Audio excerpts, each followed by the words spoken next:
Alors, bonsoir à tous et à toutes. Merci beaucoup de participer à ce cours.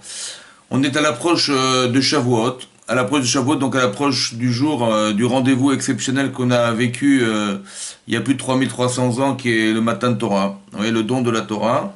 Et donc, on va essayer de faire référence à ça pour expliquer. Donc, le sujet du cours, c'est donc d'expliquer le rôle de l'homme et de la femme dans la Torah et selon la Torah. Alors, il est marqué dans la paracha de Yitro. Oui, c'est marqué la chose suivante. Donc, on se trouve dans le 19e chapitre, le Perek Yud-Tet, Pasuk Aleph. C'est marqué Bachodesh Hashelishi. On était le troisième mois, les Tzet Ben Israël Me'eretz Mitzrayim.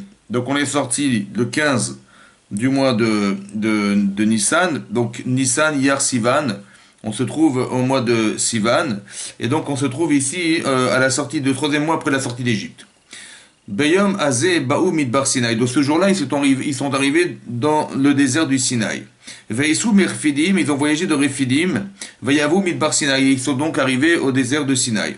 Vayachanou Bamidbar, ils ont campé les Israël dans le camp, dans le désert. Vayichan Sham Israël et Gedar, et a campé Israël face à la montagne, face au mont, le mont Sinaï. Où Moshe Allah Elohim, donc il est monté Moshe vers Hachem. Vaikra Elav Hachem Minahar. Et Hachem, donc, l'a appelé de là où il se trouvait, devant la montagne, les morts en lui disant, Kotomar, ainsi tu vas dire, les Beth Yaakov, à la maison de Yaakov, Vetaged, les Bnei Israël, et tu raconteras aux enfants d'Israël. Alors, qu'est-ce que cette phrase veut dire? Kotomar, ainsi tu diras, les Beth Yaakov, ainsi tu diras à la maison de Yaakov, Vetaged, et tu raconteras les Bnei Israël aux enfants d'Israël. Alors, Rachid expliquait, Kotomar, ainsi tu diras. Rachid dit, Balachon Azé, selon ce langage, Veka Seder Azé, et selon cet ordre. Donc c'est de quoi il s'agit, de quel langage il s'agit et de quel ordre il s'agit. Alors, le premier ordre, l'ordre des choses, c'est d'abord, Hachem a dit, tu diras les Beth Yaakov. C'est qui les Beth Yaakov? La maison de Yaakov. Et Louan Nashim, ce sont les femmes. Ouais, Thomas Lahem Belachon Raka. Tu leur diras avec un langage rach. Rach, c'est tendre. Oui, agréable, tendre. Donc les femmes, tu leur parleras de façon gracieuse, agréable, tendre. Vetagel les Israël, et tu raconteras aux enfants d'Israël, oui, onchim vedikdukim, les onchim, les châtiments, les punitions, vedikdukim, et tous les détails qu'on peut tirer de la Torah. Ouais, Peres l'esrarim, ça tu expliqueras aux hommes. Dvarim akashim, kegidim, ce que Vataged, tu raconteras. En fait, Vataged, c'est que tu raconteras comme des guidim, comme des tendons. C'est dur comme des tendons. Ouais, c'est ça, Vataged. Le langage utilisé de raconter, Vataged ressemble à guidim. Ouais, dans le texte, vous verrez qu'il y a un yud entre le gimel et le dalet, ça rappelle le guide. Le guide, c'est le tendon. Ouais, comme le guide anaché. Oui. Et donc, tu raconteras comme les guidim, des choses dures à dire, dures à entendre. D'accord? C'est ça qui est marqué ici. Donc, en fait, c'est marqué dans cet ordre-là et dans ce langage. En fait, il s'agit d'abord de parler, on parle aux femmes, et après on parle aux hommes. Alors, évidemment, la Matan Torah, il concerne essentiellement les hommes, parce que c'est les hommes qui ont la mitzvah de Talmud Torah, mais ici, on a impliqué les femmes dans cette expérience. Et donc, on doit dire, il y a un langage qu'on adresse aux femmes, et il y a un langage qu'on adresse aux hommes. Donc, les femmes, on leur parle de façon tendre, les femmes de façon agréable, oui, et les hommes de façon beaucoup plus dure. Ouais, comme si que ça correspondait au tempérament, un, des femmes, et deux, des hommes. Alors, c'est important de réfléchir qu'on a voulu utiliser un langage. Et il y a un ordre. Comme si que la Torah, elle devait s'apprendre même aux hommes, comme si qu'on l'enseignait aux femmes au départ. C'est-à-dire comme si ça doit être agréable au départ, la Torah. Ça doit être tendre, c'est agréable, ça doit être, comme on dit, va arevna Hachem Elohim, on prie Hachem que tous les matins on dit une bracha, qu'Hachem il fasse que la Torah nous soit agréable. Va arevna, qu'elle soit agréable, qu'on soit mélangé, en fait, mais ici dans le sens, dans l'agrément qu'on a d'étudier la Torah et dans le plaisir qu'on a d'étudier. Donc Hachem il la rende agréable, la Torah. Et donc c'est ça, dans cet ordre-là. Il faut pas que ça soit dur au départ. Si vous dites aux gens, vous savez, la Torah c'est dur, c'est compliqué, il y a beaucoup de restrictions, il y a beaucoup de difficultés à l'appréhender, à l'appliquer. Et après, vous allez voir, vous allez kiffer, ça va être super la Torah. Bon, c'est pas dans cet ordre-là qu'on le fait. On fait pas dans un ordre difficile pour atteindre le plaisir. Non, il faut que ce soit plaisant. Et maintenant que c'est plaisant, alors même si c'est dur, de toute façon, c'est plaisant. Vous comprenez? Dans cet ordre-là, c'est ça. Il faut que la Torah, elle soit exprimée de façon agréable. Et après, même si c'est dur à vivre, et c'est dur à accepter parce que quelque part, il y a une appréhension évidemment dans l'étude de la Torah, il y a une appréhension dans l'accomplissement des mitzvot, il y a du Yetzer Hara derrière, mais on sait qu'au bout du compte, on va avoir une vie équilibrée, agréable, parce que les chemins d'Hachem, ils sont droits. Ouais, et donc il y a un équilibre forcément qui va s'exprimer. Maintenant, vous avez vu qu'on a parlé dans le texte du langage et de l'ordre. Il y a un langage féminin et un langage masculin. Alors on va essayer de déterminer comment ça s'exprime dans le vécu. C'est ça qu'il faut essayer de comprendre. Comment se vit la Torah au féminin et comment doit se vivre la Torah au masculin. C'est important. Alors ici, il faut savoir, moi je suis parti d'un principe très clair au départ, qui est marqué dans les Pirkei Avot. C'est marqué Al Shlosha Dvarim Ha'olam Omed. Il faut savoir que, de la même manière que Rachid nous explique au début de la Torah, au début de la Parashat Bereshit, que tout le monde et toute la création du monde a eu deux sens, que parce qu'un jour Hachem il avait conditionné le matin de Torah. Ça veut dire qu'il fallait qu'on accepte la Torah un jour, c'était impossible autrement. Et si la Torah n'avait pas été acceptée par le clan Israël, alors le monde n'aurait pas subsisté, ça aurait été le Tohu Vavohu, ça veut dire le Tohu Bohu, le monde serait retourné au Tohu Bohu. Et ça c'est une condition au départ de la création du monde, et c'est aussi l'esprit dans lequel Hachem crée le monde au départ. Il le crée pour le Réchit. Le Réchit, c'est le clan Israël, le peuple juif, et le Réchit, c'est le Réchit d'Arko, c'est la Torah. Comme ça, c'est marqué dans Mishneh, Réchit d'Arko, les prémices de son chemin à Hachem, c'est la Torah. D'accord? C'est pour ça qu'on dit que la Torah précédait le monde, parce que c'était le Réchit. Voilà, c'est comme ça, dans cet esprit-là, Hachem Istakel Ben Oraita Obar Alma, il a créé dans la Torah, il a créé le monde. Donc, le monde est calqué, tout l'équilibre du Olam, il est calqué sur la Torah. Et donc, si le plan, c'est la Torah, alors si la Torah n'est pas accomplie ou n'est pas acceptée au départ, alors ça n'a plus rien à faire, on n'a plus rien à faire avec ce monde. Et donc, Hachem a conditionné la création du monde, ouais, dans le fait d'accomplir et d'accepter la Torah au départ. Maintenant, on nous dit, d'accord, mais le monde repose sur quoi? Quels sont les principes de base qui font que le monde est monde? Comment le monde va résister? Comment le monde va exister? Par quels moyens va exister le monde? Alors c'est important parce que c'est nous qui sommes les acteurs, puisqu'on a pris la Torah, on a reçu la Torah, qui sont les acteurs de la maintenance du monde. C'est nous qui faisons que le monde existe. Donc il faut absolument savoir de quelle manière on va le faire exister. Alors c'est marqué, il y a trois choses. Il y a la Torah, ouais. La Torah, donc c'est-à-dire qu'il y a l'étude de la Torah, il y a l'accomplissement de la Torah. Il y a la Avoda. La Avoda, c'était le service qui était organisé dans le Beth Amikdash, oui, qui aujourd'hui était remplacé par la Tfila.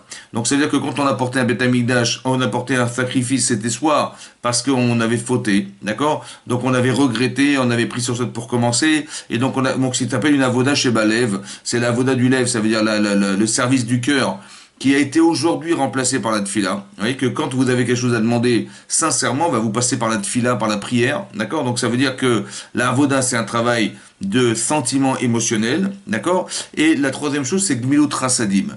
Ça veut dire faire du bien. Gomel chesed, c'est de combler le manque des autres. Ouais, comme gomel gamal. Un gamal, c'est un chameau, un gamal. Mais un gamal, il est sevré en ayant bu de l'eau, d'accord? Il va boire 100 litres d'eau, un chameau, c'est énormissime, mais pendant une semaine, il va plus boire. Ça veut dire qu'il va se contenter de ces 100 litres d'eau, et il est sevré, c'est ça Gamal. Donc Gomel Chesed, c'est de sevrer par Chesed les gens qui vous entourent.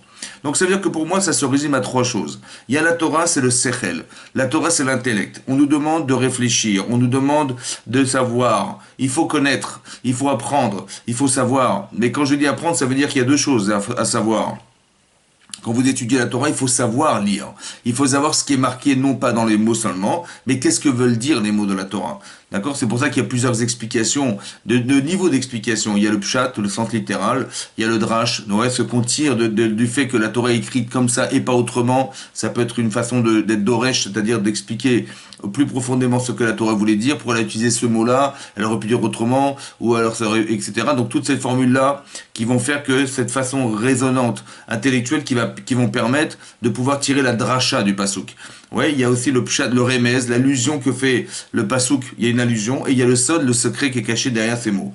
Donc il faut savoir ce qui est écrit et ce que veut dire le texte, d'accord? Ça s'appelle réfléchir, savoir. Mais savoir, c'est soit vous savez en profondeur, vous avez un sujet que vous avez bien approfondi, donc vous êtes clair, approfondissement, ou alors vous avez élargi votre connaissance. Mais il faut les deux. En fait, si vous savez pas, vous pouvez vous tromper, même si vous savez réfléchir et approfondir et analyser, et si vous savez, vous connaissez mais vous savez pas approfondir, ce que vous savez, c'est superficiel. Donc ça ne va pas très très loin. Et donc on a besoin des deux notions. Une, d'élargir l'éventail. Et deux, d'approfondir le sujet. C'est un petit peu comme si que vous montez des étages d'un immeuble, ouais, et puis vous avez une vue panoramique, d'accord? Vous êtes tout en haut de l'immeuble, et haut de cet immeuble, vous avez une vue large de ce que vous voyez autour de vous, et vous avez une vue profonde, vous voyez loin et vous voyez large. Ça veut dire que si vous êtes au rez-de-chaussée, vous êtes au pied de l'immeuble, sur le trottoir, ben vous allez voir pas plus loin que le trottoir d'en face. D'accord? Donc vous n'allez pas voir profondément, ni voir large, parce que autour de vous, vous pouvez pas plus voir vue plus large que l'immeuble qui est en face de vous. Par contre, si vous montez très haut, si vous vous élevez dans la vie, ben vous avez cette capacité. S'élever, ça veut dire d'approfondir les sujets et d'élargir votre connaissance.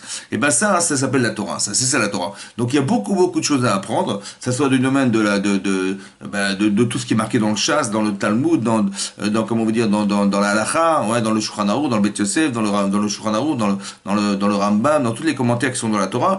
Ça nous permet d'avoir des notions. Il y a une façon de réfléchir la Torah, qui est la Gemara, qui est très rigoureuse, autant que la Haggadah, toutes les récits les récits qui sont marqués dans la Gemara, autant avoir des connaissances de la paracha aussi, de la paracha. Donc, ça nous permet d'avoir beaucoup de connaissances, et cette connaissance-là, lorsqu'elle est expérimentée dans votre vie, elle vous permet de comprendre ce qui vous arrive, et autant de pouvoir être connecté à Kadosh Baruch Hu, parce que vous avez la émouna de ce que vous avez lu. D'accord?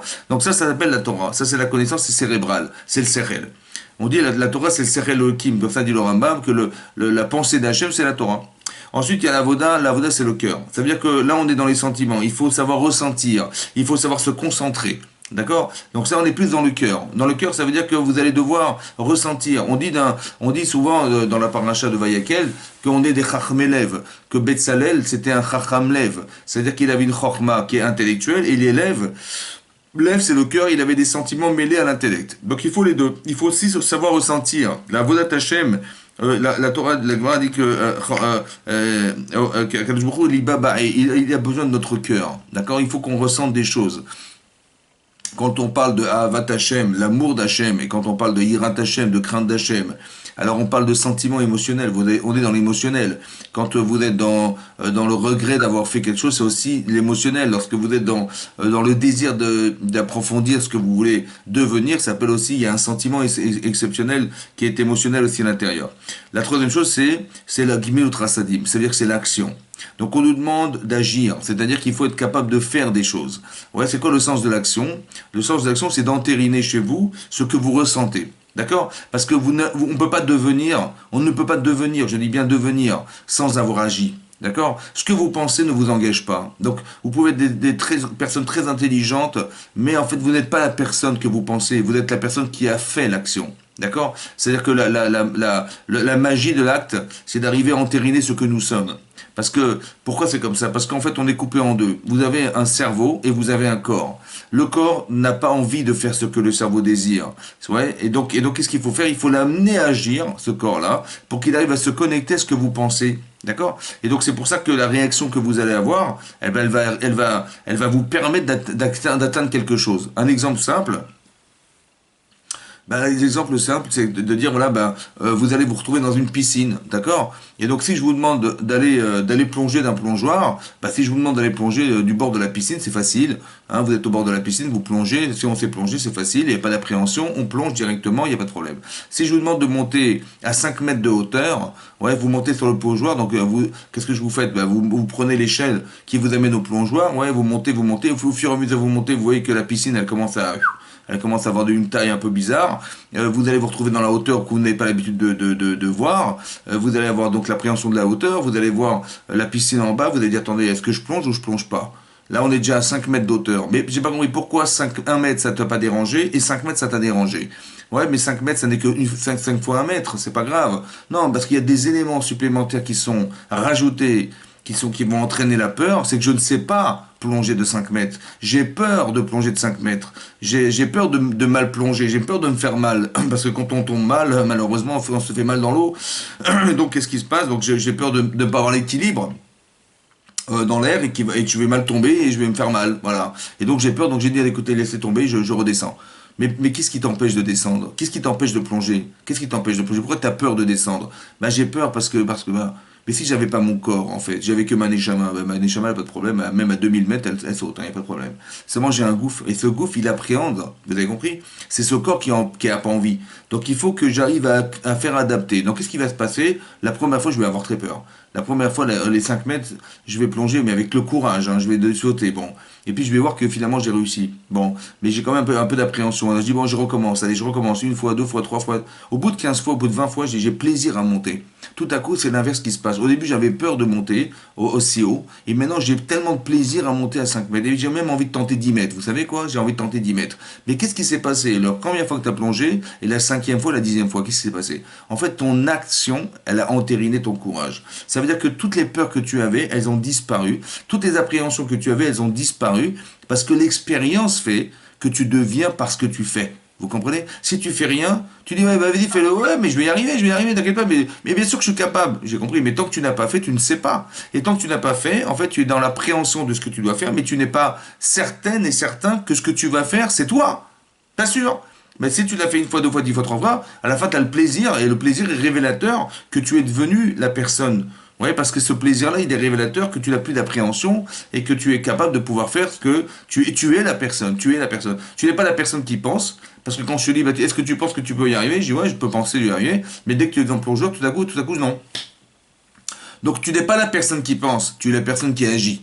C'est pour ça que la Torah demande que tu réfléchisses la Torah. La Torah demande que tu mettes ton cœur dans la Torah. Et la Torah demande que tu pratiques la Torah. Parce que de penser la Torah, c'est superbe. Parce que si tu penses pas, ça sert à rien de faire, tu ne sauras pas. Si tu n'as pas le sentiment de ce que tu ressens, ça sert à rien non plus, parce que la Torah, elle sera fade, ta Torah. Mais si tu es capable de penser la Torah, et que tu es capable de apprécier la Torah, et que tu es capable d'agir dans la Torah, alors tu es complet. Et le monde, il repose sur ces 3 éléments-là. Le monde, il repose sur ces 3 choses-là. Essentiellement les 3. C'est-à-dire qu'on doit avoir un sechel tov et yachar et droit. C'est-à-dire qu'il faut être logique.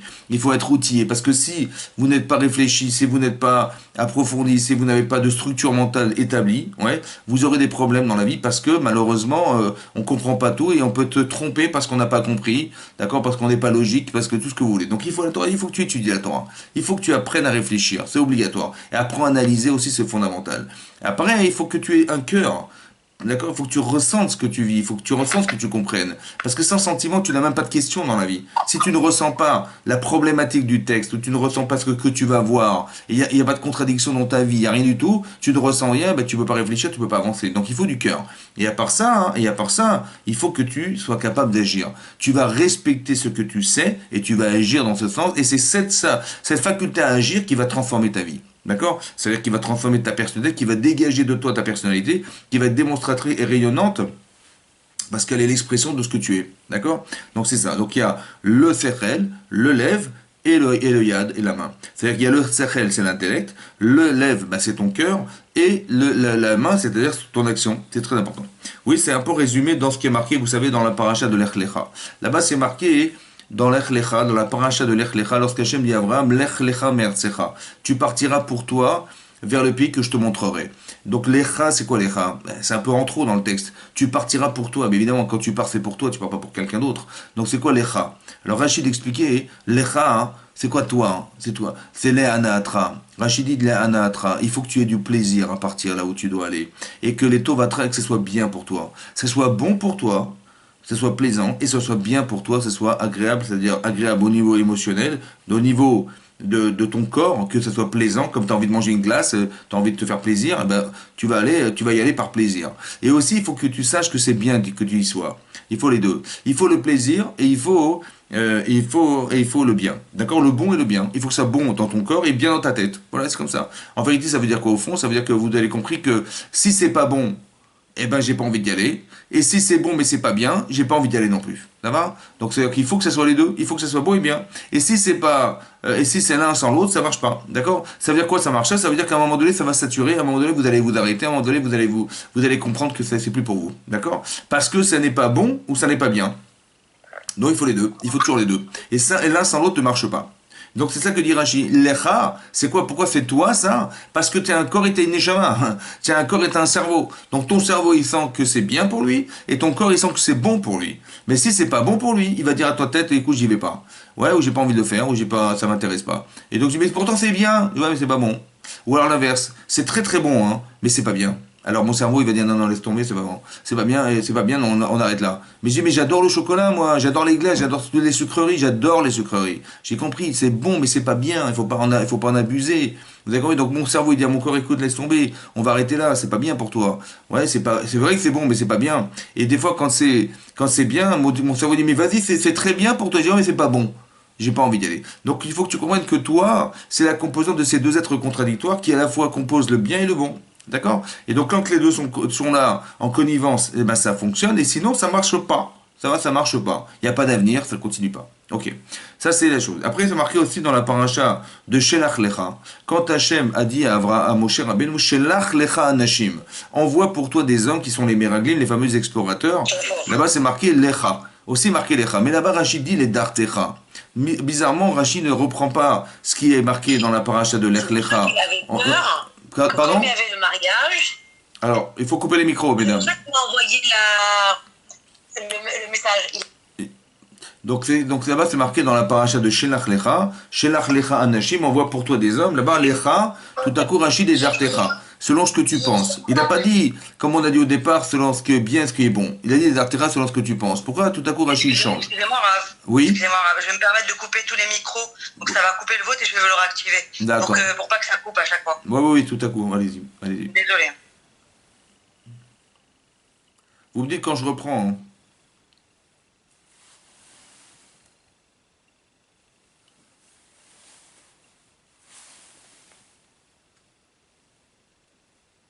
Alors.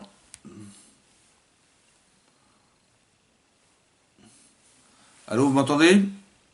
Alors, donc je continue. Donc je disais là-bas que dans la paracha de Shelach Lecha, donc là-bas c'est marqué, Dafka c'est marqué Lecha. On retrouve le mot Lecha. Et là-bas Rachid est Dartecha selon ce que tu penses. Selon ce que tu penses, fais-le. Moi je ne veux pas te conseiller, mais fais-le comme tu penses. Alors là-bas c'est marqué Lecha, c'est toi. Ouais, c'est-à-dire le corps et la tête. Et là c'est marqué selon ce que tu penses. En fait, selon ce que tu penses, c'est ce que tu vas faire. D'accord? En fait, on a compris qu'il n'y a pas de contradiction, simplement d'expliquer que l'écha, c'est la composante de deux choses, c'est toi, c'est ton plaisir, et c'est ce que tu penses, c'est ta pensée, ouais, c'est ce que tu ressens, ce qui est bien pour toi.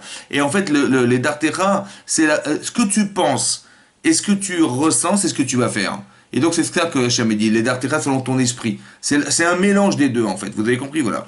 Et donc c'est important que, ici on voit qu'il y a il y a une avodat Hachem qui est concentrée sur la pensée, sur le ressenti et sur l'action. Voilà, c'est ça la Avodat Hashem. Et donc on a une Avodat Hashem qui est complètement différente, un homme et une femme. Et ça c'est important de comprendre qu'il y a, donc il y a le Da'at, il y a le lève de l'homme et le Maasé de l'homme, et il y a le Da'at, le lève et le Maasé de la femme. C'est deux choses indépendantes. Oui, et on sait pertinemment, la Gemara dans Kiddushin explique que le Talmud, l'étude de la Torah, mévit l'idée Maasé. On n'étudie pas pour être des intellectuels de la Torah. Simplement de savoir, dire voilà, je suis un Talmid Chacham, je connais la Torah, c'est très bien. Non, il faut apprendre à le mettre la sotte. Il faut apprendre dans l'intérêt de faire, dans l'intérêt d'enseigner la Torah. Ouais. La Torah, elle n'est pas réservée à être confinée dans ce que je dois savoir, mais ça ne suffit pas, il ne faut pas seulement ça, il faut que j'ai envie d'apprendre dans l'intérêt de l'enseigner la Torah. Veshinantam levalecha, tu diras à tes enfants, tu raconteras la Torah à tes enfants, autant que tu les rencontreras aux autres personnes. D'accord? Mais il faut dire, il faut être choné la Torah, c'est-à-dire qu'il faut enseigner la Torah, autant la répéter aux autres. Ça, c'est la mitzvah. Et autant qu'il faut savoir, il faut la connaître, oui, mais ça veut dire qu'il faut aussi la connaître pour faire, pour agir. D'accord? Tu ne peux pas savoir quoi faire si tu ne connais pas la Torah. Donc il faut apprendre la Torah dans l'intérêt, un, de l'enseigner, et deux, de pouvoir agir dans sa vie. Alors c'est intéressant parce qu'on voit que la Torah, elle est mivili des maasé. La Torah, elle doit amener nos maasé. Les Bnei Israël, à Shavuot, ils ont dit une chose exceptionnelle. Ils ont dit Naasé Venishma. Ouais. Naasé Venishma, ça veut dire, on traduit en français, Naasé, nous ferons, oui. Venishma, et nous comprendrons, d'accord? Et on entendra, ça, entendre, ça veut dire comprendre. Naasé Venishma. Ça veut dire qu'on a vu qu'ils ont dit une chose exceptionnelle, ils ont dit Naasé, on fera, et on comprendra. Bon, mais ça veut dire quoi, on fera et on comprendra? Est-ce que tu peux faire sans savoir? Hein? Est-ce qu'on peut faire sans savoir? On dit, ouais, je fais, mais est-ce que tu sais... Non, c'est pas grave, je fais, mais tu fais pas... Comment tu peux faire quelque chose que tu ne sais pas, ou tu ne comprends pas? Ou tu sais, mais tu fais mal, parce que tu comprends rien, soit tu sais même pas ce que tu dois faire, comment tu peux agir sans savoir. Donc il ne faut pas comprendre que Naasé Venishma veut dire, je ferai et je comprendrai, mais je ferai tout ce que tu m'as demandé de faire. D'accord? Si Hachem, c'est comme si que les Bnei Israël avait dit, aveuglément, tout ce que tu nous demanderas de faire, on le fera. Et on le comprendra. Ça va? Ça veut dire que Naase Benishma ne veut pas dire nous ferons activement. Nous accepterons de faire tout ce que tu nous diras de faire. On est devant le matin Torah, donc on ne sait pas ce qu'Hachem va nous donner comme Torah, on ne sait pas. Donc ça ne veut rien dire de dire on fera. Non, on va faire tout ce que tu nous diras. Je sais pas ce que tu vas nous dire. Je ne sais pas ce que tu vas nous proposer. Mais aveuglément, j'accepterai ce que tu vas nous dire. Ça va? Et je ferai aussi ce que tu nous diras. Et je comprendrai ce que tu nous diras. Ça veut dire que je ne sais pas ce que tu vas me dire, mais je prends sur moi d'accepter de faire tout ce que tu me diras de faire et je comprendrai. C'est ça, Naaseh Venishma. Donc, ça veut dire qu'il y a quelque chose qui est de l'ordre. Vous voyez, parce que là-bas, la Gemara dans Shabbat, elle dit, mais qui est-ce qui leur a dévoilé ce secret-là de Naaseh Venishma? Normalement, hein, il n'y a que les anges qui savent ça. Que aveuglément, les anges, ils vont faire, accepter de faire sans savoir. Ça veut dire qu'ils vont savoir. J'accepterai tout. Pour l'instant, j'en sais rien. Mais j'ai tellement confiance en toi que j'accepterai tout ce que tu me demanderas de faire, je le ferai. D'accord? C'est ça, Naaseh Venishma. La Gemara demande, mais qui leur a dit ce secret que seuls les anges connaissent?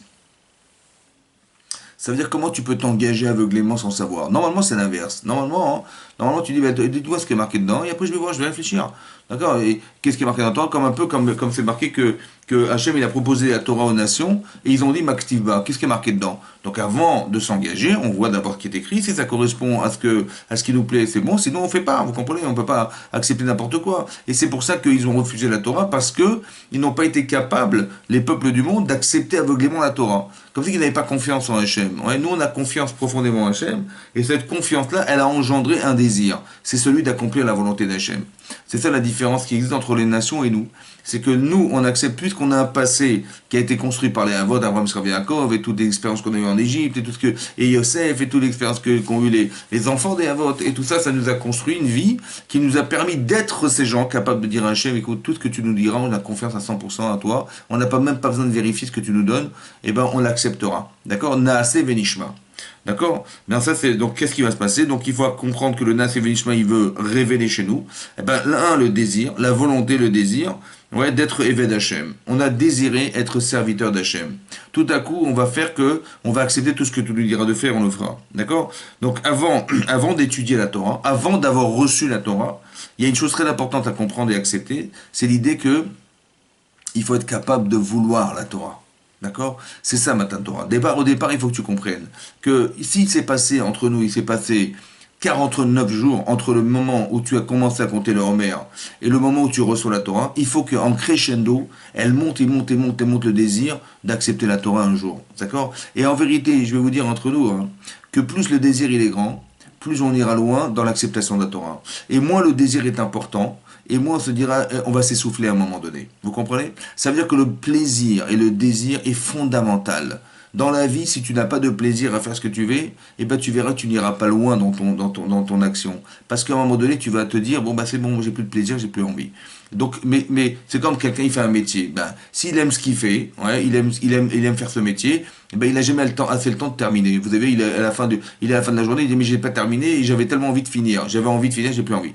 Et là, j'ai pas le temps. Par contre, si j'ai pas envie de faire ce que je fais, j'aime pas mon métier, j'aime pas ce que je fais dans la vie, eh ben, je vais regarder l'heure toute la journée. Et à la fin, on dira, bah, c'est la fin du mois, t'as reçu ton salaire, je dis, ah, heureusement, j'en avais marre. Heureusement qu'il y a mon salaire à la fin du mois parce que je n'en peux plus de ce métier. Donc je regarde la montre toute la journée. D'accord? J'attends juste qu'une chose, c'est que ça s'arrête. Donc quand on a du plaisir, on n'a jamais assez de temps de finir. Et quand on n'a pas de plaisir, eh ben on a tellement de temps devant soi qu'on s'ennuie de ce qu'on fait et on attend que une chose, c'est la fin. Que ça s'arrête à un moment donné parce qu'on n'en peut plus.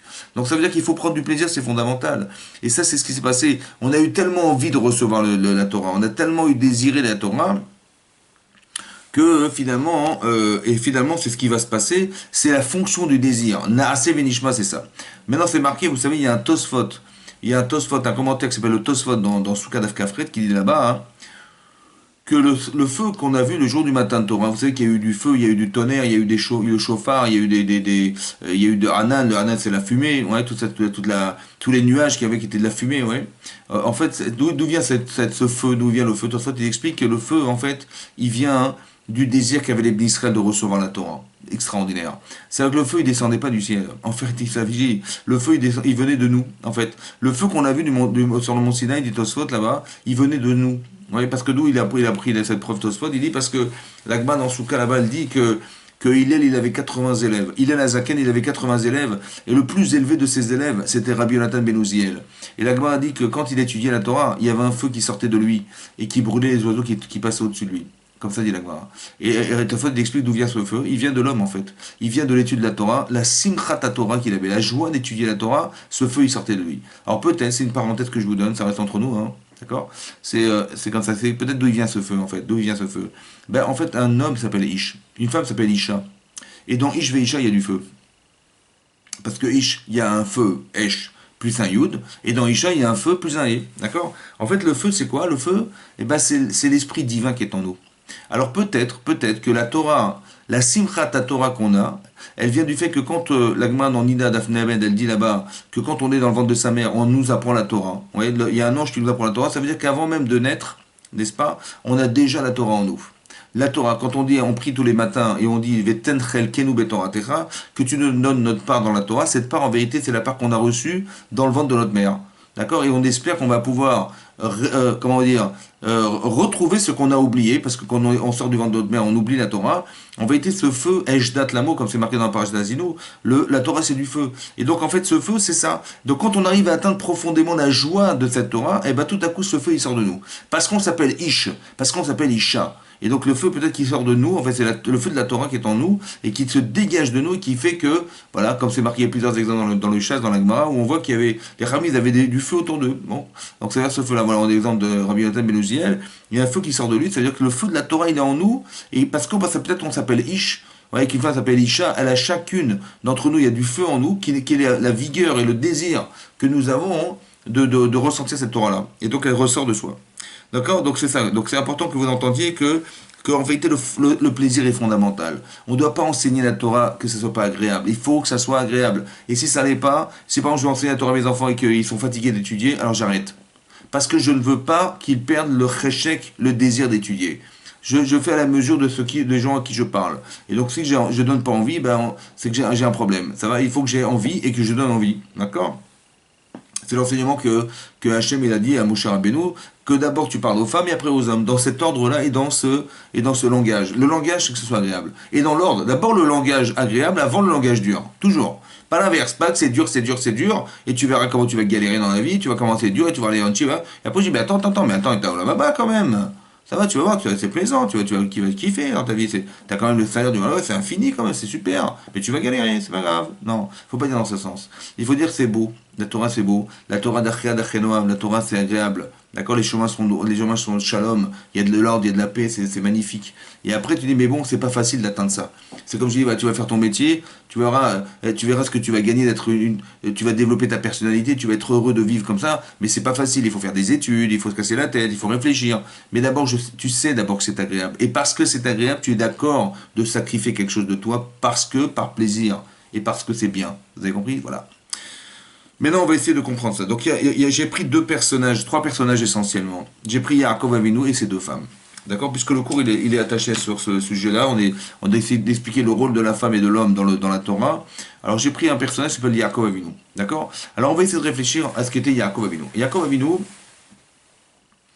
c'est quelqu'un qui a récupéré donc la Bechora, le droit d'aînesse de son frère Esav, qui était l'aîné de la famille, et comme il a refusé d'être l'aîné, parce que d'être un aîné, ça voulait dire de travailler au Beth Amikdash, et qui a finalement été remplacé par les Lévim, ouais, comme on a vu dans la parashat de Bamidbar, mais quelque part, le Bechor, l'aîné de la famille de Yaakov, c'est lui qui devait être celui qui devait œuvrer dans le Beth Amikdash, qui devait travailler, c'était le Kohen, en fait, le fameux Kohen, le fameux Lévi qui travaillait au Beth Amikdash, et qui devait faire le shalom entre les hommes et Hachem. Ouais, quand il est en faute, on va voir un Kohen, on lui propose un korban.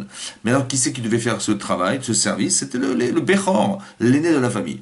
Et donc, qu'est-ce qui se passe? Donc, Esav, il baise et ta Bechora, il dénigre la Bechora, le droit d'aînesse, et parce qu'on lui dit, tu sais quoi, si tu vas travailler au Beth Amikdash, il faut absolument que tu sois sérieux dans ton travail, et que sinon tu risques de mourir. Il dit, Ani oler la mout, que si je rate mon travail, je vais mourir, ce service, je vais mourir, je veux pas mourir, moi. J'ai pas envie de mourir. Donc il a dénigré la Torah, il a vendu à cette Bechora, il l'a vendu à, il a vendu à Yaakov Avinu. Donc Yaakov est le Bechor, et à la fois il récupère la bracha de son père, qui correspond à la Bechora. Et à la suite de ça, qu'est-ce qui va se passer? Donc son frère qui voit ça, il décide de tuer son frère cadet, qui était Yaakov, et sa mère entend ça, Et donc elle dit à son fils, il faut que tu t'en ailles. Il va partir. Donc il va partir chez Lavan. Mais la Torah nous dit qu'il n'est pas parti chez Lavan tout de suite. Il est parti à la yeshiva. D'accord. Il est parti à la yeshiva pendant 14 ans. Ça veut dire qu'il a étudié la Torah Be'atmada avec une intensité telle que quand plus tard c'est marqué que Vaishka Vamakomaou, il s'est allongé dans cet endroit, il est arrivé de la fameuse échelle qui montait jusqu'au ciel. Vaishka, Rachid dit que c'est là qu'il s'est allongé. Mais avant, il ne s'est pas allongé. C'est-à-dire qu'il a dormi, hein, mais il ne s'est jamais allongé sur un lit. Pendant 14 ans, il a étudié la Torah à la Shiva de Shem Ve'ever, sans cesse, avec une force incroyable. Il s'est même pas allongé une fois sur un lit. Vous imaginez, c'est-à-dire qu'il s'est écroulé, il s'est écroulé sur la table où il étudiait la Torah. Il a donné toutes ses forces dans l'étude de la Torah. Pourquoi il a fait ça? Parce qu'on doit se construire dans la vie. D'accord? Ça veut dire qu'on doit se construire, on ne peut pas se construire sans savoir. On ne peut pas se construire sans avoir les moyens intellectuels de réfléchir et de savoir analyser les éléments qui vont vous composer votre vie. Si vous ne savez pas réfléchir, vous aurez des problèmes. Alors il faut savoir réfléchir. Et souvent on voit que les gens souffrent parce qu'ils ne sont pas logiques. Ils souffrent parce qu'ils savent pas, ils comprennent pas ce qui leur arrive. Ils souffrent parce qu'ils sont sceptiques. Ils souffrent parce qu'ils n'arrivent pas à se soulager dans la vie, intellectuellement. Ou ils ne comprennent pas ce qui leur arrive, ou ils ne comprennent pas comment solutionner leur vie. Et ça pose un problème. Donc on te dit, mon chéri, fais des études, va étudier la Torah. Voilà, la Torah c'est la solution, il faut étudier. Donc lui il a dit, je vais aller étudier la Torah. Il est parti 14 ans à l'Yeshiva de Shem Ve'ever. Il s'est aussi préparé, par cette Torah-là, il s'est préparé à l'Égypte Lavan, parce que Lavan c'est le roublard de la famille. Lui comment vous dire, c'est un comment dire, c'est quelqu'un qui a des mauvaises midotes, c'est quelqu'un qui on peut pas faire confiance, donc il sait qu'il va rentrer dans ce monde là, le monde de la tricherie, et là il a très peur de tomber dans le piège et de faire des avérotes parce qu'il va rater sa vie là-bas. Donc il s'y prépare fortement. Donc qu'est-ce qui va se passer? Il va là-bas et en chemin il rencontre sa future femme qui est Rachel. Donc il va voir son beau-père et il a décidé de vouloir épouser Rachel. D'accord? Et qu'est-ce qu'il va dire à son beau-père? Il va dire une chose étonnante, qui est très surprenante. Il va dire à son beau-père, je vais travailler pour elle 7 ans chez toi, et après 7 ans, je l'épouserai. D'accord? Alors c'est quand même bizarre que quelqu'un, il va proposer à son beau-père de travailler 7 ans pour épouser sa femme. Normalement, on est pressé de se marier en général, et donc là, on voit bizarrement, il dit à son beau-père, je vais travailler 7 ans. C'est lui qui propose 7 ans. Yaakov Avinu, il propose 7 ans à son beau-père. C'est pas l'inverse. Il va dire, non, je veux me marier très vite. Il dit, non, mais tu vois, ça passe pas comme ça chez nous. Nous, vous travaillez 7 ans chez nous. Et non, c'est pas ça qui s'est passé. C'est lui-même, Yaakov, qui propose 7 ans. Et c'est marqué, Ve'yaravod Yaakov ve'Rachel Sheva Shanim. Donc il a travaillé effectivement pour Rachel 7 ans. Ve'ayu be'enav keyamim achadim. Mais ces années-là, elles sont passées à une vitesse folle, comme des jours comptés. D'accord? Be'avato ota, par amour pour elle. Alors on a expliqué que c'est contradictoire, parce que quand on aime quelqu'un, en général, d'attendre, c'est long. D'accord? Et là, on voit que par amour pour elle, c'est passé vite. Comment c'est possible qu'un homme il puisse aimer sa femme, ouais, et qu'il se soit passé 7 ans, et pour lui c'est passé à une vitesse folle? Non, c'est l'inverse. Quand on attend, on aime quelqu'un, c'est l'enfer d'attendre. Hein. On dit, voilà, c'est quand on mariage, dans 7 ans. Pardon, dans combien de temps? Dans 7 ans. Non, je suis pressé de me marier, j'ai envie de me marier, et là on voit que les sentiments sont inversés. C'est-à-dire que c'est passé vite par amour. Ouais, c'est pas possible. D'accord, c'est inversé. Comment il aime Yaakov par amour? Comment c'est possible que cet amour, elle amène à ce que ça soit lent? Que ce soit court et pas long, et pas lent, et pas difficile à vivre. Alors on a expliqué comme ça que, en fait, l'amour que Yaakov il porte à sa femme, c'est pas l'amour d'avoir. C'est pas qu'il veut se marier, il veut avoir sa femme. Non, il veut être pour sa femme. C'est bien différent. C'est-à-dire que Yaakov il a compris une chose importante. Il a dit voilà, je sais que je vais être un père de famille, je sais que je vais être un mari, d'accord? Alors je vais réfléchir et je vais faire un programme qui va durer 7 ans. Ça va? Ça va durer 7 ans. 7 ans de sa vie, il va consacrer, pourquoi faire? Parce que j'ai pas envie que mes enfants, ils soient tordus. J'ai pas envie que mes enfants, ils puissent faire des erreurs d'éducation. J'ai pas envie d'être un mauvais mari. J'ai pas envie Alors, je vais réfléchir pendant 7 années. Je vais faire un vrai programme de qu'est-ce qu'est qu'une femme, comment appréhender la logique féminine, le sentiment féminin. Je vais rentrer dans ce jeu-là. Je vais essayer de réfléchir à tous les âges des enfants. Comment ça s'éduque, comment ça se réfléchit, comment on peut être soi-même un enfant et comprendre l'enfant, ouais, pour arriver à répondre aux problèmes de l'enfant, aux besoins d'un enfant. Il va se faire un programme qui va durer 7 ans. Pourquoi faire? Par amour pour elle, il va le faire. D'accord? Ça veut dire qu'il a tellement peur de ne pas être à la mesure d'être le bon mari, à la mesure d'être le bon père. Alors il a tellement peur qu'il va dire mais il faut que je fasse un programme. Et c'est tellement prenant que ça va passer vite. Parce que quand on a envie d'avoir, c'est long d'attendre. Si je vous dis, je vais vous offrir un cadeau, je vais vous offrir une bague, hein, vous êtes d'accord mesdames, et un beau cadeau, une bague que vous avez rêvé d'avoir, mais je vous l'offrirai dans 7 ans. Alors vous allez me dire, pardon, 7 ans, bref, c'est un petit peu long. Malheureusement, c'est un peu trop long, et donc j'ai pas envie d'attendre. Ouais, j'aurais tellement aimé que ça soit tout de suite. Vous dites, si c'est un cadeau pour 7 ans, vous pouvez le garder. Parce qu'on a envie d'avoir. C'est long d'attendre d'avoir. Par contre, d'être, c'est pas long. Parce que quand on veut être quelqu'un, oui, on n'est jamais sûr de l'être. Alors on est tout le temps préoccupé au jour le jour dans ce que je dois faire pour être cette personne. Donc ici, c'est ça qui est marqué là-bas. Donc Yaakov, il a travaillé 7 ans pour elle. Et donc le plus beau jour de sa vie arrive, elle arrive, le plus beau jour de sa vie. Et Yaakov, il va épouser sa femme. Vous avez compris? Donc il va épouser Rachel. Maintenant, il a tellement peur que son beau-père, il va lui donner une autre femme que sa propre femme. Il ne sait pas qui est-ce qu'il va... Parce qu'il a dit, je veux Rachel et je veux personne d'autre. Rachel Bitraktana, je veux Rachel, ta fille, et pas une fille du marché que tu vas me rappeler Rachel. Tu m'as dit Rachel, je t'amène une autre fille Rachel. Non, non, je veux être Rachel, mais ta fille, hein, pas une autre. Hein. Et je veux la cadette. La cadette, la Ktana. D'accord? Parce qu'il y a Rachel et Léa, je veux pas Léa, donc je veux Rachel, la cadette, et pas que tu inverses les prénoms, on dit Rachi, et que tu vas à la mairie, tu dis, bah, finalement, Rachel c'est Léa, et Léa Rachel. Donc je t'ai donné Rachel, comme tu m'as dit, mais c'est en fait Léa. Non, non, je veux ni l'une ni l'autre, je veux que une. Je veux Rachel et pas l'autre. D'accord. Et il a tellement peur que son beau-père, il lui trouve un subterfuge pour lui donner une autre, qu'il a dit à sa femme, à sa future femme, il a dit, ma chérie, tu vas venir sur la roupa, je veux être certain que c'est toi, on sait jamais si tu es masqué, je ne sais pas comment tu vas arriver, je vais te donner des signes, d'accord? Je vais t'apprendre la lachot de la femme, qui sont Nida, Adlakat Nerot et Chala. Voilà. Si tu me dis, personne ne sait ces trois choses. Personne ne les connaît, il n'y a que toi qui les connais. Ok. Et si tu me dis ça, je saurai que c'est toi et donc je pourrai t'épouser. Qu'est-ce qui se passe? Rachel, elle voit que son père, il a été chercher Léa. Bon.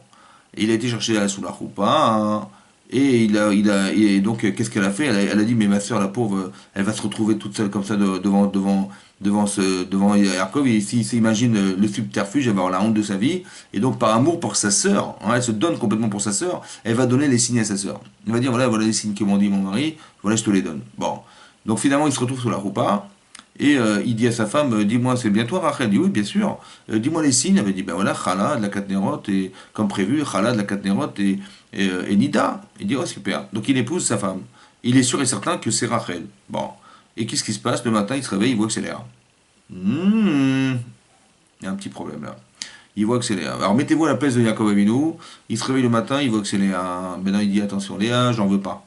D'accord? J'ai jamais voulu épouser Léa, donc je sais pas ce qu'elle fait là. Et deuxièmement, comment elle a su, à votre avis, comment elle a su que ces trois simanim, là, ces fameux signes qu'elle devait connaître? Évidemment que c'est Rachel qui lui a dit, parce que personne ne le savait. Donc maintenant Rachel c'est terminé. D'accord? Quelqu'un de normal, il dit, attends, j'ai attendu 7 ans, le plus beau jour de ma vie, et qu'est-ce qui se passe? La femme que j'aime, elle m'a trompé en donnant les signes que j'avais donné à ma femme, ma future femme, et elle donnait à sa sœur, que je veux pas épouser. Hein. Donc je sais pas, mettez-vous à la place de Yaakov Avinu. Bon, maintenant, vivre une situation pareille, avec une telle frustration amoureuse, parce que là, ici, il veut épouser sa femme, c'est le plus le jour de sa vie, il va construire Israël, et tout à coup, qu'est-ce qui se passe? Ouais, tout à coup, qu'est-ce qui se passe? Il se rend compte que c'est Léa. Ouais. La frustration qu'il a dû avoir, ouais, la frustration qu'il a dû avoir, la déchirure amoureuse qu'il a dû avoir à ce moment-là, mais elle est énorme, je ne sais pas si vous vous rendez compte.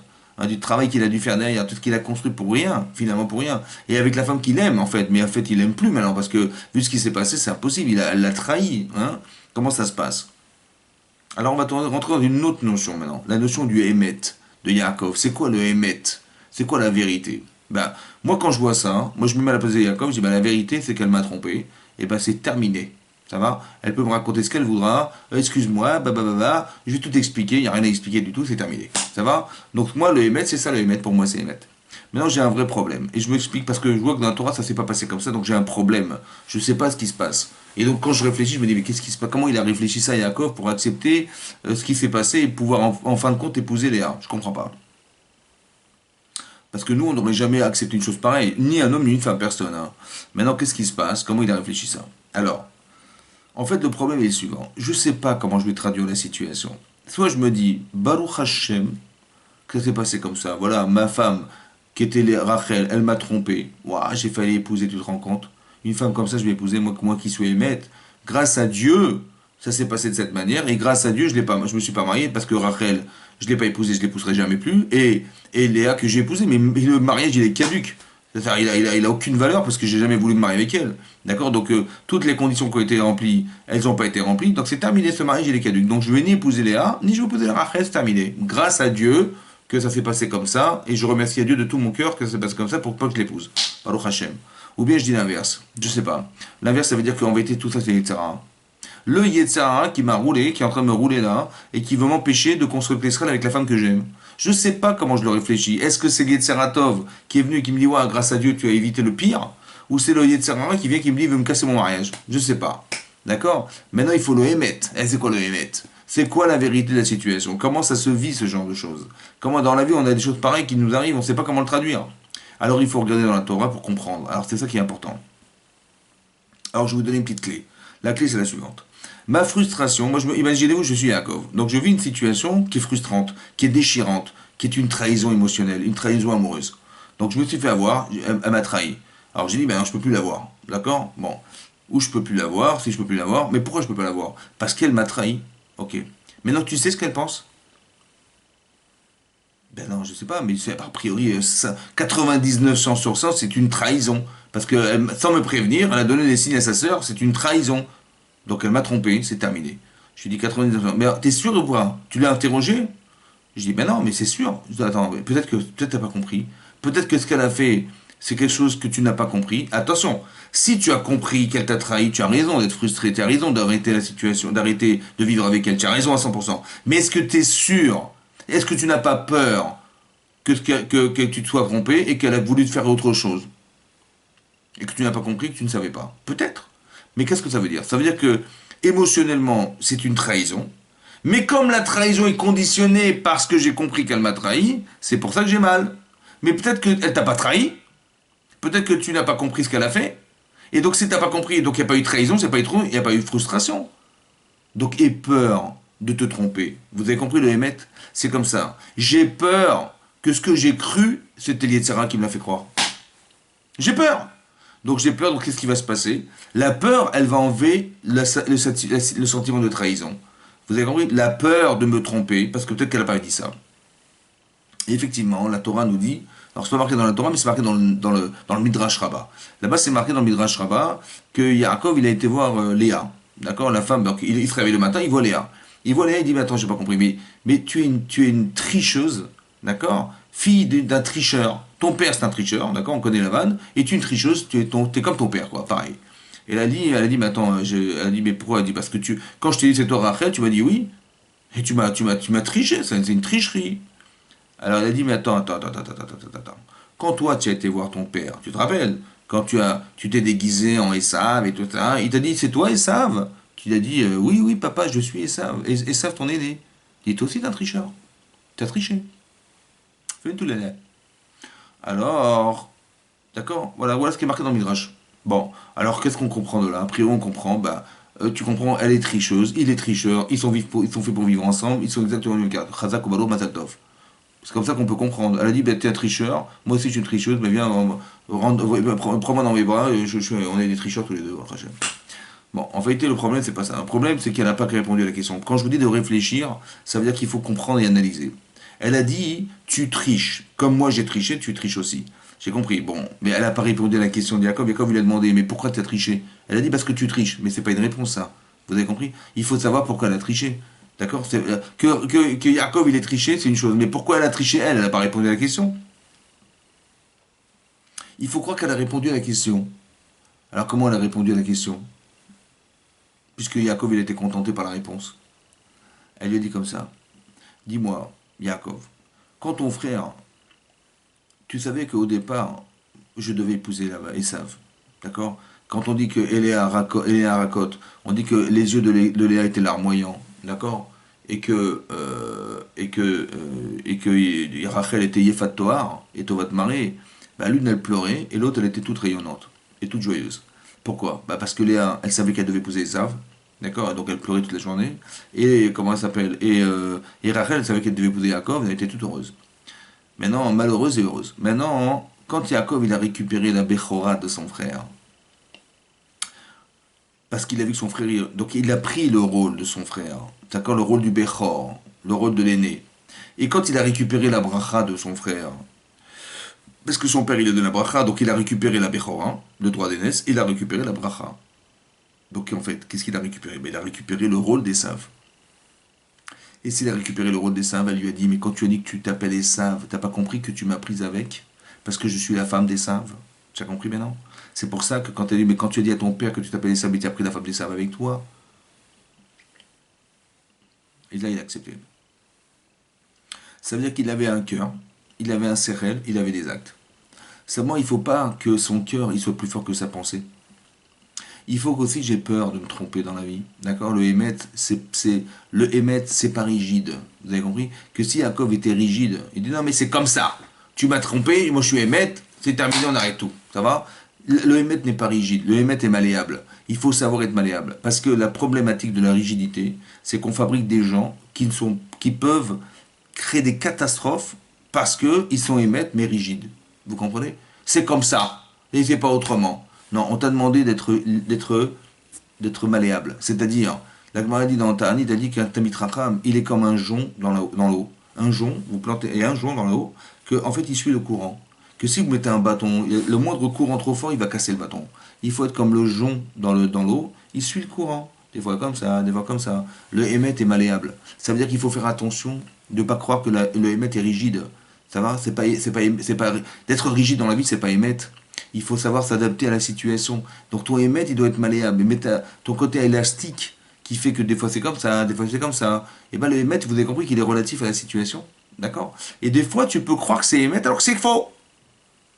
Ça, c'est Yaakov Avinu. Vous comprenez? D'être capable de te pouvoir ressentir des choses et de se dire, mais peut-être que je me trompe. Pourquoi? Parce que c'est quand même pas bizarre que Mina Shamim, j'ai vécu un truc pareil. Peut-être que je me suis trompé, Béhémet. Moi, j'ai cru que je devais épouser Rachel et que je me suis trompé. Comment tu veux qu'Hachem, il me fasse comprendre que je me suis trompé? Eh bien, il a créé une situation à travers ces deux femmes qui m'ont fait comprendre que je m'étais trompé. C'est ça le Hémet. Le Hémet, c'est pas ce que tu crois. Le Hémet, c'est ce qu'on veut te faire comprendre. C'est autre chose, hein, vous comprenez? Et donc c'est important on étudie la Torah pour juste comprendre ça. Que le Hémet, c'est pas ce que tu penses forcément. Et si tu l'atteins, tant mieux. Mais des fois, tu t'es trompé. Comme Yaakov, il s'est trompé, il croyait qu'il devait épouser Rachel. En fait, compte, il devait épouser aussi Léa. Il s'est trompé. Alors comment tu veux cacher, mais il te montre que tu t'es trompé? Mais il va te tromper. Il va te tromper. Et donc, il va te montrer que tu t'es trompé en te trompant. Et en te faisant te tromper par d'autres personnes. Et ça, c'est une manière. Mais il faut avoir des midotes tovot pour le comprendre. Hein. Il faut avoir des bonnes midotes parce que c'est dur à vivre. Hein. Et donc, c'est ça. Donc, on apprend de Yaakov ici que le Hémet, il est relatif. Vous avez compris, il y a une relativité du Hémet qui est très importante à nuancer parce que c'est pas blanc et noir. Des fois, c'est nuancé. Des fois, c'est un petit peu comme ça, un petit peu comme ça. C'est pas exactement comme tu croyais. Vous avez compris, voilà. Donc il y a ça, il y a ça. Donc on va pas trop s'allonger sur le sujet, mais vous avez compris qu'il y a cette faculté à penser, d'accord? Ensuite, Yaakov, il va avoir des épreuves dans sa vie, ouais. Qu'après, il va voir Esav arriver, il va avoir peur de mourir, parce qu'il va avoir Esav qui va le tuer, et donc il va faire un travail sur lui-même. Le travail le combat qu'il a avec l'ange d'Esav, en fait, c'est le combat de celui qui se bat contre soi-même. D'accord? Quand c'est marqué, il va y avec Ishimoa de la Tachachar, il a lutté contre un homme jusqu'au matin. En fait, Rachid nous dit que c'est pas un homme, c'est un ange. Mais en fait, cet ange, c'est le Sar des Sav, c'est le Yitzhara. Et donc, le Yitzhara, il est à l'intérieur du cœur de l'homme. Donc, en fait, il y a une tendance négative en nous, ouais, qu'on doit combattre. D'accord? C'est ça qui est marqué, il va y avec Ish. Pourquoi c'est marqué un homme alors qu'il c'est pas un homme, c'est un ange? Et la Torah ne se prive pas de parler des anges. Pour la Torah dit un homme pour dire un ange. Pour dire que cet ange, en fait, il est dans l'homme. Et cet homme, c'est Yaakov. Et donc, il va se battre contre cet ange. Il va se battre contre sa tendance négative. Et il va essayer de bonifier sa personne. Et tout à coup, cet ange avec qui il s'est battu, il va lui dire, tu t'appelleras plus dorénavant, tu t'appelleras plus Yaakov, mais tu t'appelleras Israël. Pourquoi? Kisarita ilma nashim va nashim vatuchal. Parce que tu t'es battu contre Elohim, contre Dieu, parce que contre les Tzara, va Nashim et les hommes, c'était la vanne et Esav, et va Tuchal et tu as vaincu.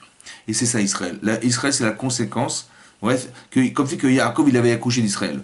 Et nous, on s'appelle des bénis Israël. C'est-à-dire qu'on n'est pas des bénis Yaakov. Il y a Bet Yaakov, mais il y a bénis Israël. Bet Yaakov, c'est la maison de Yaakov, c'est des femmes. Mais bénis Israël, c'est la résultante de ce travail. Et lorsque tu deviens bénis Israël, c'est que tu as réussi à vaincre ton Yetzirah, et tu as réussi à vaincre les hommes qui t'entourent, qui sont là pour arriver à te faire devenir, c'est ça le nom d'Israël.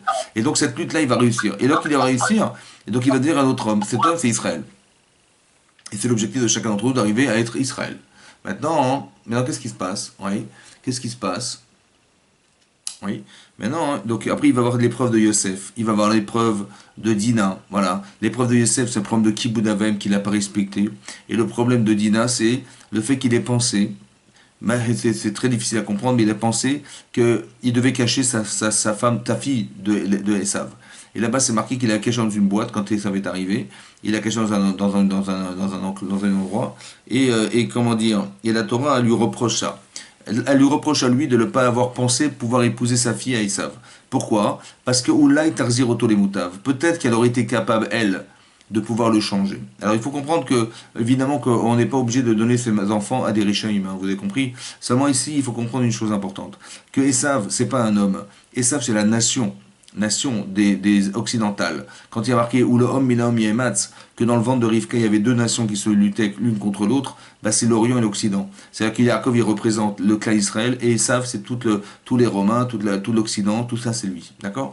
Et donc en fait vous voulez comprendre que si j'arrive à changer un petit peu du pépin que représente Esav au niveau de l'humanité occidentale, alors si j'arrive à changer un petit peu le pépin, peut-être on va essayer d'éviter la Shoah par exemple. T'as compris? Donc, c'est-à-dire que quelque part, peut-être ça valait le coup qu'il donne sa fille à Esav pour qu'elle puisse changer quelque chose cet homme, parce qu'une femme elle peut changer un homme, et qu'elle puisse changer un petit peu de Esav. Ou là, Itarzir Otonuta, peut-être qu'elle aurait changé en meilleur, et on aurait évité beaucoup de choses dans le cas Israël. Ça n'a pas été fait, donc elle a été, elle, touchée. Maintenant, pourquoi elle a été touchée? Parce que, dit Rashi, parce qu'elle n'était pas de sa noix. Elle était, et elle manquait de pudeur. Malgré c'est une grande sadéquette, va Tetsedina, elle est sortie d'Ina, comme sa mère était Yatsanit aussi, elle sortait dehors.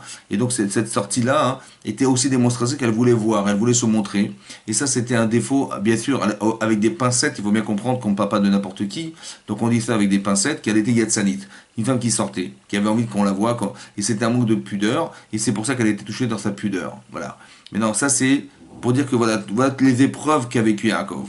Donc il avait un problème de kibboud avim, il avait un problème de, comment dire, de penser que ça valait peut-être la peine de donner sa fille à son frère pour que ça puisse changer. Et ça n'a pas été exercé. Donc c'est ça des épreuves du Hémet. C'est très très compliqué d'arriver. Mais quelque part, c'est ça, on apprend la Torah et on nous enseigne la Torah pour tirer des leçons de tout ce qu'on voit, pour apprendre quelque chose de là. Ça c'est le côté masculin. Voilà, donc je veux finir là pour le côté masculin. Côté féminin, on a deux femmes. On a Rachel et on a Léa. Maintenant, chez les femmes, c'est différent. Chez les femmes, à la différence de Esav et Yaakov, donc il y a un problème fratricide entre deux frères. C'est-à-dire que l'un, il veut tuer l'autre. Voilà, c'est comme ça. C'est comme Esav, il veut tuer Yaakov, comme les frères de Yosef, ils voulaient tuer Yosef, comme Caïn, il voulait tuer Evel. Voilà, on voit que des problèmes entre eux. Voilà, comme Yitzhak, il voulait tuer, comme Ishmael, il voulait tuer Yitzhak. Ouais, comme ça, Rashi rapporte. On voit qu'il y a des problèmes fratricides entre hommes. C'est comme ça. L'un il veut tuer l'autre. Il y a une forme de compétition entre les hommes et que l'un il veut tuer l'autre comme les enfants dans la cour. Qui c'est qui court le plus vite, qui c'est qui est le plus fort? Ça c'est les hommes.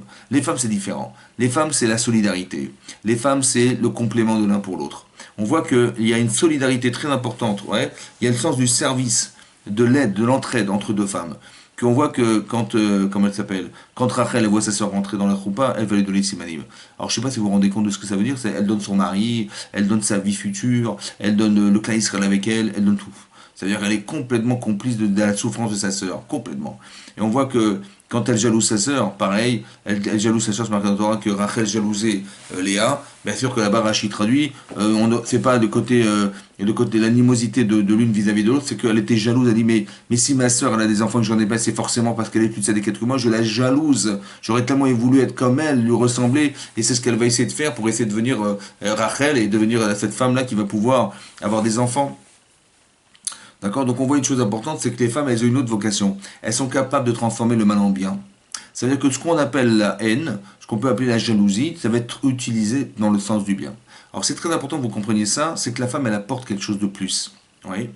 La femme, elle apporte quelque chose de plus. Elle apporte une autre vision. La femme, elle est capable de transformer en bien. Ça veut dire qu'une chose est claire. Dans notre cœur, il y a deux tendances. Il y a l'Yetzera Tov, Yetzera. En général, qu'est-ce qui se passe? On dit j'ai du Yetzera, mais je me bats contre lui pour rester propre et rester lucide et j'espère que je ne vais pas me tomber dans les pièges du Yetzera. En fait, je me bats avec la moitié de moi-même. C'est-à-dire que bon, je garde mon Yetzera Tov et je me débarrasse de mon Yetzera. Je le mets dehors. Le problème, c'est que j'existe à moitié. D'accord? Les femmes, elles sont entières. Elles vont utiliser le mal pour le bien. Ça veut dire qu'elles vont être capables que, on va dire, je vois ma soeur arriver, j'ai peur pour elle, j'ai honte pour elle, j'ai peur qu'elle ait honte et donc je vais lui donner tout. J'utilise le mal pour le bien. Vous comprenez? Le Yetzera, il va me dire, mais fais un scandale! Tu vois ta soeur rentrer sous la roupa, mais ça va pas ou quoi? Mais de quel droit elle rentre dans la roupa et ton père, qu'est-ce qu'il a à faire ici? Il a rien compris. Et donc je fais un scandale. Ben non. Elle est tellement, comment dire, elle a un tel respect vis-à-vis de sa soeur qu'elle est même prête à voir ça. Il y a tellement de valeur dans cette femme-là, dans Léa, selon Rachel, qu'elle dit, ma fille, Hachem, il a décidé que ce soit elle, ben ça sera elle. Elle fait preuve d'émouna, elle fait preuve de reconnaissance, elle fait preuve de, comment dire, comment dire, d'empathie. Tout ça, c'est des qualités. Au lieu d'être haineuse et de faire un scandale devant son père, eh ben non, elle accepte. C'est une force énormissime, ça. Mais ça, c'est les femmes, ça. Vous comprenez? Les femmes, elles ont cette force. Mais ça vient de la pudeur.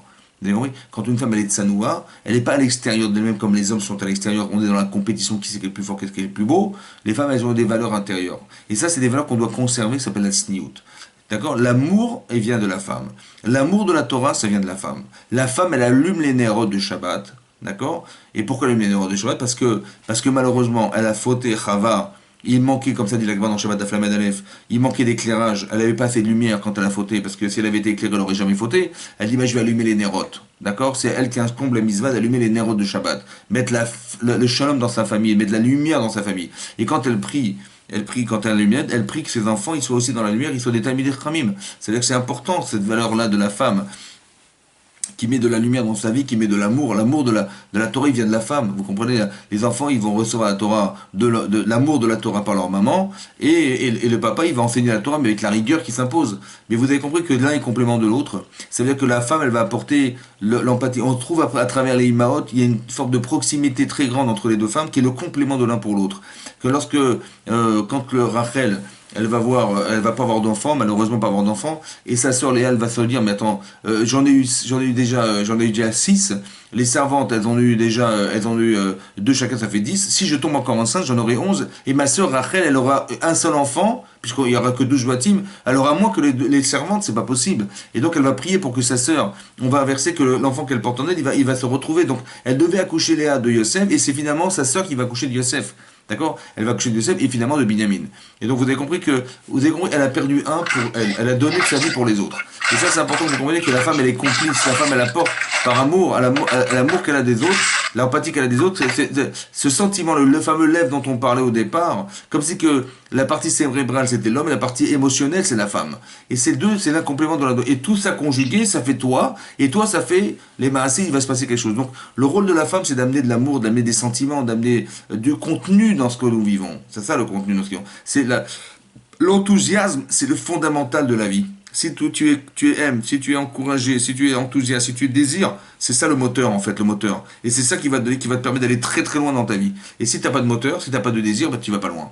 Donc c'est la femme qui apporte ça. C'est la femme qui prie pour ses enfants, qui prie pour son mari. C'est la femme qui désire qui propose. La femme, elle attend son mari qui va étudier au Beth Midrash. Elle l'invite à devenir. Vous comprenez? La femme, elle accompagne son mari. Elle accompagne ses enfants. Elle leur permet. Mais on sait pertinemment, la Gemara Baba Batra dit que c'est plus important de faire que de faire.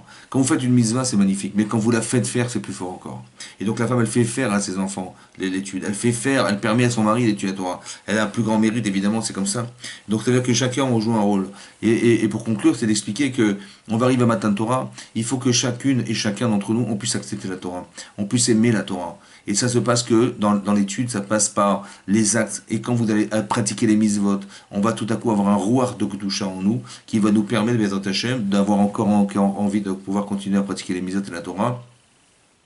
Et bien c'est ça le Matan Torah, c'est ça qu'on accepte. On va accepter les yeux fermés ce qu'Hachem nous propose. On va pas discuter, on va savoir que de toute façon c'est adapté, ouais, et que si Hachem nous a donné la Torah, c'est qu'elle est adaptée à ce que nous sommes, on est juifs, donc la Torah nous est adaptée. On peut dire oui, ça non, on verra, non, on accepte tout d'un sévénishma. C'est ça la préparation qu'on doit faire pour arriver le jour de Shavuot et qu'on accepte Simcha la Torah, et on est tellement heureux de l'étudier, et on a tellement envie de l'étudier qu'on va l'étudier toute la nuit. Chose qu'on fait jamais dans la semaine, hein. Mais là on va se donner complètement toute la nuit pour être démonstrateur qu'on peut aimer la Torah jusque-là. Combien? Jusqu'à toute la nuit. Toute la nuit je peux étudier la Torah. Et ce désir-là, il va Bezrat Hashem entraîner d'autres envies et d'autres besoins et d'autres désirs de pouvoir mieux comprendre et plus approfondir et plus élargir la Torah et plus donner envie aux autres peut-être de l'étudier, de la pratiquer et de faire des mitzvot qui sont le moteur de notre vie. Voilà. Donc Bezrat Hashem, voilà, je vous souhaite à tous Bezrat Hashem une bonne aslacha. Je pense qu'on va dédier le cours. Il y avait quelque chose qui était marqué, si quelqu'un peut me parler. On dédie le cours, n'est-ce pas? D'abord pour tous les malades, hein, et notamment pour le Rav Israël Yitzhak Ben Miriam Ochana qui est très malade, et on souhaite beaucoup de réfouach shlema, et aussi pour tous les malades du clan Israël. Amen. Voilà. Excusez-moi, Rav, il y avait aussi pour la réfouach shlema de Chaim Raphaël Ben Rivka. Donc on va dédier le cours pour la réfouach shlema de Chaim Raphaël Ben Rivka. Amen, merci. Amen, voilà. Je vous remercie beaucoup de m'avoir suivi. Je vous souhaite à tous une fête de Shavuot. Voilà, Chazak Baruch à vous tous. Merci. Voilà, Chazak Meir. Voilà, Koltou et Aslacha pour tous. À très bientôt. À bientôt. Herbezan, pour dormir vraiment. À bientôt. À bientôt. Endormissement rapide.